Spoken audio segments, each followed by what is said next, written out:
안녕하세요. 남인숙 작가예요. 오늘은 A님 사연 들어볼게요. 저는 얼마 전에 전업주부가 된 40대 초반 여성입니다. 처음에는 워킹맘으로 힘에 부치는 삶을 살다가 육아에만 집중할 수 있어 좋았는데요. 요즘에는 바뀐 환경에서 더 스트레스를 받고 있습니다. 육아를 하다 보니 자연스럽게 같은 아파트, 같은 유치원 엄마들과 교류를 하게 되고 소통이 많습니다.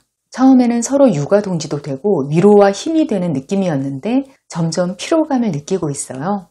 그중 한 명이 대화를 주도하면서 남의 험담하기를 너무 좋아합니다. 다른 사람들은 주저하다가 나중에 동조하는 분위기가 되기도 하고요.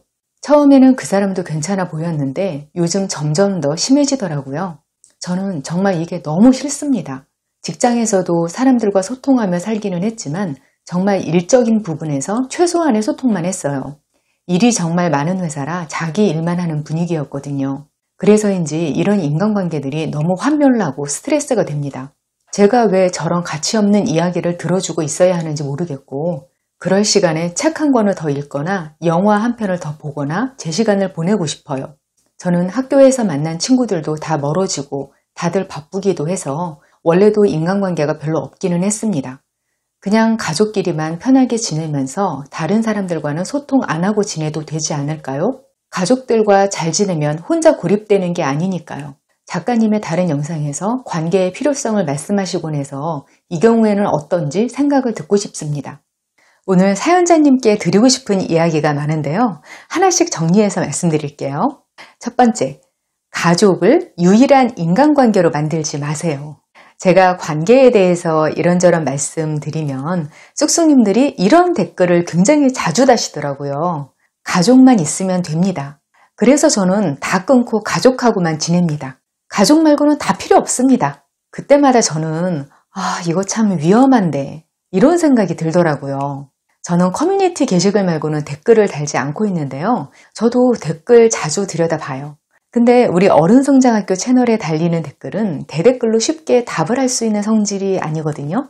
사연 하나로 10분에서 15분 정도 답을 드려도 가끔 제가 말하고 싶은 거하고 다르게 이해하시는 걸 보게 되는데요. 제가 섣불리 다는 댓글이 잘못 전달될까봐 조심하는 편이에요. 어쨌든 이번 사연자님도 인간관계 다 끊고 가족하고만 잘 지내고 싶다 하셨는데요. 일단 먼저 그거 좀 말씀드리고 다른 이야기를 하고 싶어요. 가족이 최고다라는 말에는 강력하게 동의하거든요. 우리가 인생을 살면서 제일 중요한 태도가 우선순위를 인식하고 그거에 맞는 선택을 하면서 살아가는 거거든요. 일반적인 경우라면 가족을 최우선순위로 두고 살아가는 게 맞아요. 이 우선순위가 틀어지면 인생도 틀어지게 돼 있어요. 근데 우선순위를 더 우위에 두는 건 그거 하나만 선택하는 거하고는 다른 거거든요. 만약 가족이 많이 아파서 응급실 가야 하는데 친구하고 약속이 있어요. 그러면 친구한테 양해를 구하고 병원에 가족 데리고 가는 거, 이런 게 우선순위를 지키는 거예요. 가족 말고 아무도 안 만나는 사람만 가족이 최고라고 생각하는 사람은 아닌 거죠. 저는 가족 말고는 다 필요 없다, 이렇게 사시는 분들 중에서 오히려 가족과 잘 안 되시는 분들을 의외로 자주 보게 되더라고요. 왜냐하면 가족도 인간관계거든요. 다른 인간관계가 귀찮아서 포기하시는 분들이 가족과의 관계를 잘 관리할 가능성도 줄어들어서 그래요. 그냥 내가 신경 써서 가족한테 잘한다, 이렇게만 생각하시면 안 되는 게요. 내 입장에서 잘하기만 한다고 가족하고 잘 지내지는 게 아니에요. 가족이지만 거리 조절도 잘하고 상대방 감정이나 입장도 이해하고 이래야 잘 지내지는데 나한테 가족관계가 유일한 관계가 되면 이게 어려워져요. 이렇게 되면 다른 가족들도 전부 다른 관계 끊고 나만 바라봐야 밸런스가 유지되거든요. 근데 이거 불가능하잖아요. 이런 불균형이 쌓이면 다른 가족원한테 섭섭한 게 점점 많아지고요. 섭섭한 게 많은 사람은 함께 시간 보내기 되게 피곤한 사람이 돼요. 다른 인간관계는 잘 안 되면 안 볼 수라도 있지. 가족관계가 틀어지면 그 상처와 후유증이 엄청나거든요. 저는 가족관계를 위해서라도 관계 고립에 들어가시는 건 말리고 싶어요. 두 번째, 험담 너무 하는 사람은 그냥 불쌍하다고 생각하세요. 저는 남 험담을 하고 싶은 거하고 내 자랑하고 싶은 거하고 이 두 가지는 어느 정도 인간 본능인 것 같아요. 근데 인간이 왜 인간이겠어요? 본능을 다 적당히 억누르고 사니까 인간이죠. 험담을 너무 심하게 악질적으로 하는 사람들 중에는 정말 성품이 나쁜 사람도 있어요. 근데 그냥 다른 면에서는 평범하고 사람이 크게 나쁘지는 않은데 자꾸 험담을 하는 경우가 더 많단 말이에요. 사연자님이 말씀하시는 경우도 아마 후자 같거든요. 왜냐하면 아주 나쁜 사람은 의외로 그렇게 흔하지 않아요. 대부분의 사람들 안에는 여러 면이 공존하거든요. 진짜 순수하게 나쁜 사람한테 당하면 이 정도 기분 나쁜 걸로 안 끝나요. 정말 내면의 상처를 깊게 받아서 회복하는데 오래 걸리는 경우가 많죠. 평범한 사람들이 험담을 너무 하는 경우는 크게 두 가지 중 하나예요. 사람이 미성숙하거나 자기 삶이 괴롭거나. 미성숙한 사람들은 입에서 나오는 대로 다 이야기하고 그게 나쁜 건 줄도 모르죠. 스트레스가 많고 자기 삶이 불행한 사람들이 험담을 자주 하게 되는 건 좀 더 복잡한데요. 이걸 더 자세히 설명해 드릴게요. 사람의 사고 방향은 부정 편향이 기본이에요.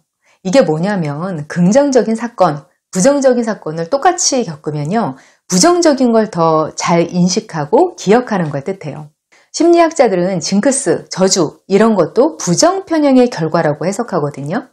일상을 살다가 그냥 무난하게, 무사하게 지나가는 일은 별로 인식을 안 해요. 근데 나쁜 일이 딱 생기면 그 일은 확 인식이 되고 자동으로 원인도 찾게 되는 거예요. 지난번 잘 본 시험 볼 때는 안 씻었는데 오늘은 씻었어. 씻어서 시험 망친 거야.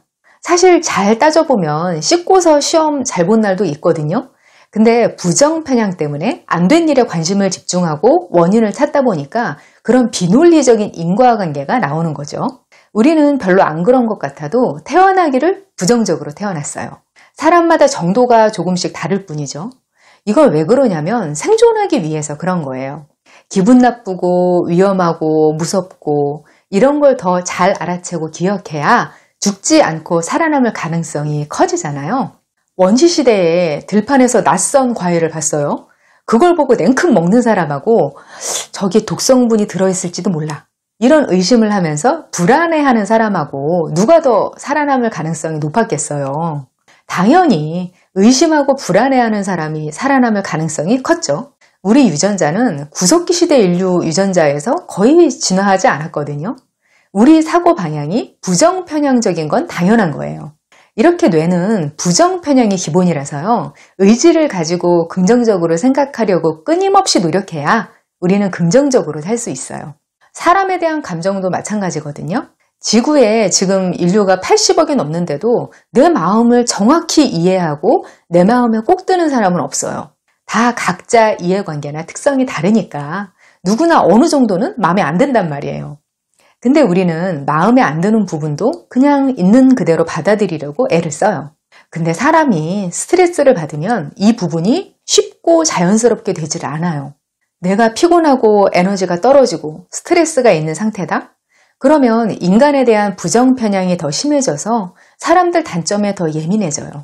왜냐면 부정편향을 막는 에너지는 한정적인데 그걸 다른 곳에 다 써버려서 그래요.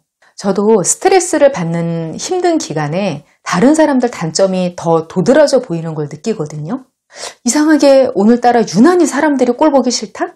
이러면 내가 오늘 진짜 피곤하구나. 아니면 요즘 내가 힘들구나. 이렇게 생각하면 대충 맞는 거더라고요. 만약 사람은 좋은데 눈치가 없어서 거슬리는 행동을 자주 하는 사람이 있다고 가정해 볼게요. 평소에는 아유 또 저러네 하고 1초간 생각이 스치다가 그냥 잊어버려요. 근데 스트레스가 여기까지 꽉 차 있는 기간에는 그 단점이 그냥 순간적으로 지나가지지가 않고 되게 거슬려요. 그러면 그 못마땅한 감정이 떨어져 나가지 않고 붙어 있는 거예요. 근데 그 감정이 나한테 붙어 있는 건 불쾌하거든요. 그래서 그걸 자꾸 드러내고 남한테 공감받고 싶은 거예요. 내가 이런 감정을 느끼는 게 정당하다. 나는 나쁜 사람이 아니다. 이렇게 확인받고 싶은 욕구가 생기는 거죠. 그게 험담으로 이어지는 거예요. 그 환멸 느끼게 하는 분이 안 그러다가 최근에 그런다고 하시니까 혹시 이런 경우가 아닐까 하는 생각이 드는 거예요. 물론 미성숙하거나 나쁜 사람인데 정체를 숨기고 있다가 드러내는 걸 수도 있지만 그냥 사람들이 어느 정도는 이런 부족한 면이 있다. 이렇게 미리 생각해 놓는 것도 괜찮을 것 같아요. 사연자님은 이전 직장에서 업무적인 소통만 하면서 지내셨다니까 잘 못 느끼셨을 수도 있는데요. 어떤 분들은 같이 욕하면서 동료애가 싹튼다고 하는 분들도 꽤 있거든요. 왜냐면 역시 부정 편향 때문에 불만을 공유할 때 공감이 잘 되거든요. 상사 험담, 회사 험담 이런 거 같이 이야기하면서 친해지는 경우도 꽤 있더라고요. 부정적인 이야기, 험담 이런 게 저급하게 느껴질 수도 있고 개인의 성장에 악영향을 미치는 것도 맞아요. 너무 부정적인 집단에만 있으면 안 좋아요. 근데 험담 쪽으로 대화가 이어지는 것도 인간 본성의 일부라고 이해해 두는 것도 저는 괜찮은 일인 것 같아요. 사람들 모이면 다 그 모양이다. 이렇게만 생각하지 마시고 마음을 좀 열어두시면 좋겠어요. 세 번째, 인간관계를 생존 자극이라고 생각해 보세요. 사실 관계가 피곤한 건 맞아요. 사연자님이 그냥 모든 관계를 끊고 싶다. 워킹맘으로 몸이 고생할 때가 더 편했다. 이렇게 생각하시는 것도 무리가 아니에요. 사람이 경험하는 세상의 모든 자극 중에서 인간만큼 강력한 자극이 없거든요. 근데 그렇다고 해서 그 자극이 없어지면 무조건 편하기만 할까요? 가끔 심리학자들이 실험 때문에 자원자를 모집할 때가 있어요. 사람과 외부 자극의 관계 같은 걸 연구할 때 일정 기간 동안 외부 자극이 단절된 상태에서 지내고 얼마를 줄 테니 자원자는 연락 달라. 이런 모집 정보가 올라오거나 한단 말이에요. 그게 페이가 엄청 높아요. 그런 걸 보면 보통 사람들 중에서는요. 푹 쉬면서 돈도 저렇게 많이 받는데 좋다. 나 할래. 뭐 이런 분들 많더라고요. 근데 알고 보니까 그렇게 고립되는 실험이 굉장히 위험한 거라고 하더라고요. 사람 뇌가 자극이 차단되는 걸 견딜 수가 없다고 해요. 사람이 빛과 소리 같은 게 전부 차단된 상태에서 고립되면 환각을 본다고 하죠. 왜냐하면 자극이 외부에서 안 들어오면 뇌가 스스로 자극 요소를 만들어서 공백을 채운다는 거예요.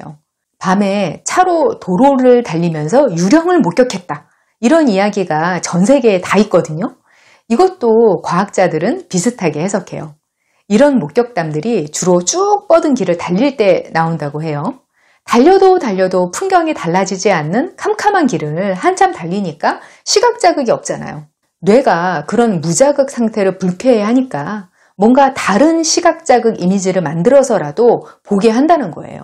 제가 유령은 없다 이런 얘기를 하려는 게 아니라 그만큼 사람한테 자극이 없는 상태가 좋은 게 아니라는 걸 말씀드리고 싶은 거예요. 사람이 인간관계 자체에 집착하고 욕심부리는 건 좋은 게 아닌 게 분명해요. 근데 그게 필요 없다고 해서 관계 전체를 날려버리는 건 진짜 위험할 수 있거든요. 자극이 차단되는 건 잠깐은 좋을 수도 있어요. 제가 전에 판매용 흡음실에 잠깐 들어갔던 적이 있거든요.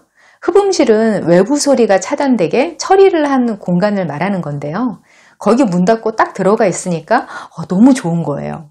흡음실 처음 들어가 본 건 아닌데 다른 때는 전부 일로 들어간 거잖아요. 방송하느라고. 그렇게 잠깐이라도 쉬는 마음으로 들어가 있어 본 건 처음인 거였던 거예요. 아무리 조용한 공간이라고 해도 세상 자체에 기본 소음이 있으니까 완벽하게 조용한 데 있으니까요. 잠깐 쉬어도 온 신경이 쉬는 느낌이 들더라고요. 근데 그런 상태로 오래 있으면 어떨까요? 흡음실 들어가면 내 숨소리하고 옷깃 스치는 소리까지 들리거든요. 막 심장 뛰는 소리까지 들리는 기분이에요. 배에서 소화기관 움직이는 소리까지 다 들려요. 내 자신을 그렇게 적나라하게 인식한다는 게 시간이 길어지면 굉장히 스트레스가 돼요. 저는 그래서 숙숙님들이 관계의 흡음실로 들어가시는 건 말리고 싶어요. 자극의 강도를 줄이면 되지 아예 차단하는 건 위험할 수 있어요. 사연자님도 당장 힘드시면 관계를 좀 쉬시더라도 이걸 다 때려쳐야겠다. 이렇게 결심하고 너무 다 끊어버리지는 않으시면 좋겠다. 돌아갈 곳은 좀 남겨놓으시면 좋겠다. 이렇게 권하고 싶어요. 오늘 관계에 대한 이야기로 사연자님이나 숙숙님들 마음이 좀 편해지셨으면 좋겠습니다. 고민사연은 네이버 카페 어른성장학교 고민 게시판에 남겨주세요. 저는 다음 이 시간에 여기서 다시 만나요. 기다릴게요.